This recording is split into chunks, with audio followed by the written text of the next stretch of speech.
Ang laki nga mga mare ng ginanda ng ating lababo nung nilagyan nga natin mga mare ng ganito. Pinaayos na nga rin pala yung ating kauna-unahan ngang pundar na sidecar. Mga sigael, pinapaliguan na nga namin ni mama bandang alas 10 nga to. Da nga lang nang nabili ko mga mare sa online na kanyang paliguan, may kasama pang isda. Ayan, tinan nyo naman, hawak-hawak niya nga mga mare. Nakita ko nga lang to habang nag-scroll nga ako mga mare, kaya sabi ko bibilan ko nga si Gael dahil mahilig na nga siya humawa. Bukod nga doon ay mas mabilis nga mga maring mapaliguan si Gael kapag nga ganito nakaupo siya at ayaw niya na nga rin kasing nakahiga. Ang bata kasi na to mga mare, hindi yan takot sa tubig, mas gustong gusto niya nga sa tubig. Tinan niyo naman, hindi yan umiiyak. Sa pagkakatanda ko nga mga mare, 2 beses pa nga lang umiyak etong si Gael dahil sa tubig. Dahil kitang-kita niyo naman mga mare, kada hinihilamusan ko siya ay talagang napapangiti nga siya. Eto nga kauna-unahan nating pundar na sidecar, kaya hindi rin talaga namin mga mare maalis nga to sa atin. Ay pinangalan nga natin dito ay si Uno. Dahil bago nga tayo magkaroon ng kolong-kolong, motor, sasakyan, eto talaga ang unang napundar nga natin sa sahod nga natin kay Meta. Sabi namin ipaayos nga mga mare. O siya, tingnan nyo naman si Gael, tuwang-tuwa nga sa tubig. Kung ganito rin kalaki yung anak nyo mga mare, bagay na bagay sa kanya itong paliguan nga na ganito. Naisip nga nila, wag na lang dalhin itong sidecar kasi ang kailangan lang naman ayusin yung bike. Di ko na nga mga mare nilagyan ng boses, pero kung maririnig nyo nga lang yung boses ni Gael na umiyak ay talagang napaka-cute at nakakaawa. Kung nagsasalita lang siguro ito ng mga panahon na to mga mare, sinasabi niya bakit walang laman yung kanyang plato. Natuloy nang hihingi nga mga mare ng pagkain. Bali kasi nga susubukan na namin siyang pakainin dahil nga nasa 6 na buwan na rin naman siya kung tutusin. Kaya sabi ko, ayan, bumili nga si Ran ng patatas, kaya ayun nga mga mare, inaantay nga namin. Grabe lang kasi itong bata na to mga mare, kada nga kumakain kami ay gustong gusto na rin kumain, kaya naman nagustuhan niya nga yung patatas. Eh yung ibang bata kasi mga mare sa unang kain, na hirap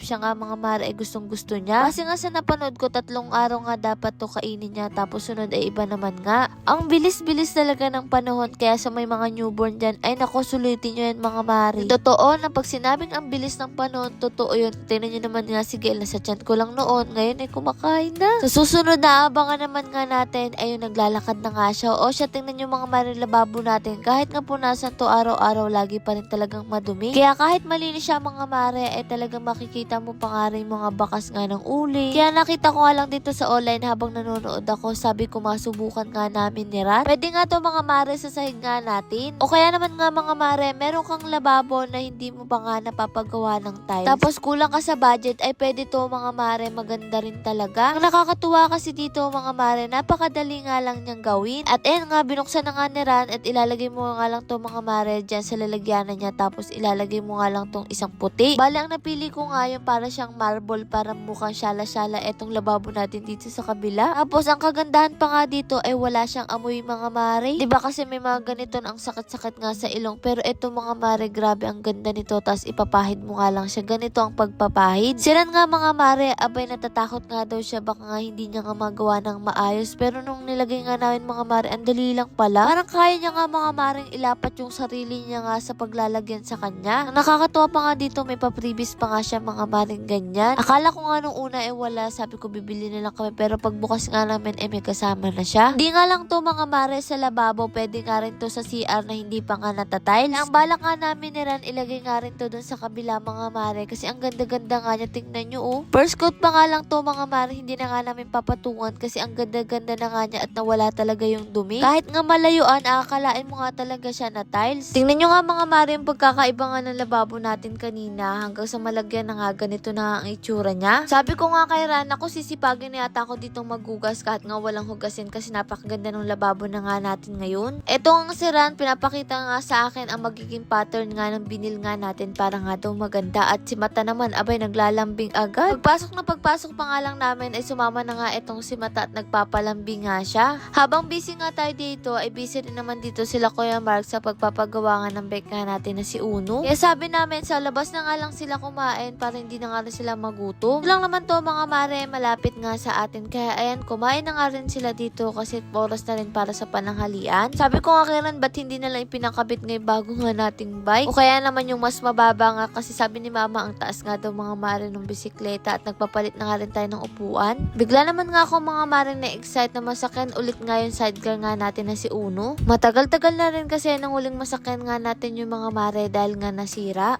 Pag nga nakikita ko nga si Uno na sidecar natin mga mare, isa nga yun sa paalala na dati nga tayong walang-wala. Yung tipong nagsisimula pa lang mangarap. Doon kasi mga mare sa sidecar na si Uno, talaga namang punong-puno nga kami ng pangarap. Dahil nung binili namin yun, tuwa nga kami. Di talaga kami makapaniwala no, nakuha na namin yung unang sahod namin kay Meta sa loob nga ng 4 na taon na pag-vlog. Tuwing nakikita nga namin yun, talagang worth it nga yung paghihirap at pag-aantay nga natin dating mamonetize. O siya, ito nga si tatay, bago nga nila ikinabit, sinubukan muna nga ni tatay mga mare, at ito nga sa wakas, okay na nga ulit siya. At tamang pintura nga lang nito ay babalik na to sa dating ganda. Alam ko, marami sa inyo na napanood yung nga mga mare itong sidecar nga natin na to. Kaya marami rin talaga naghahanap sa inyo kung nasaan na nga to. Nga lang to mga mare sa kabila, pero ngayon inuwi na nga dito para makapag-practice nga rin si Eric. Para kapag kaya niya na nga sa sidecar, kaya niya na rin siguro mga mare sa bike. Nung nalaman nga namin na nandito na nga sila, ay natuwa nga kami kaya lumabas kami mga mare at sinama nga si Gael para makasakay siya sa sidecar nga na to. Bukod nga dun mga mare, gusto rin namin makita anong kinalabasan nga ng ginawa natin kanina, at eto nga natuwa kami, sobrang ganda nga niya. Ang kinang-kinang niya nga mga mare, tingnan nyo naman, ganito yung magiging resulta kapag sinubukan nyo nga siya. Yung nakita ko nga mga mare sa iba, hindi lamang sa lababo kundi nga pati nga sa kanilang CR. Kung bibili ka nga naman kasi ng tiles tapos labor pa, dito ka na nga lang mga mare, mas makakamura ka talaga kasi ang dikit-dikit niya. Daig niya pa nga mga mare yung tiles, sa sobrang dikit nga nito kahit tuwang-tuwa nga kami. Para tuloy mamahalin etong lababo natin kahit naman hindi. Kaya sabi namin, bibili pa nga kami ng ganon at ilalagay nga natin dito sa mga kalan. Ganito na rin pala karami mga mare yung bunga nga ng sili nga natin dyan. Sa mga nagbebenta nga dyan ng sili, pwede kayong umorder nga sa atin. Kung gusto nyo mga mare at bibili kayo, pwede nyo nga rin itry nga mga maring mamitas. At eto pa nga yung iba nga nating sili mga mare. O siya, eto yung mga okra nga natin, hindi pa nga nagkakabunga. Sabi ko nga kay Ran, masyadong dikit-dikit nga etong okra, hiwa-hiwalayin niya.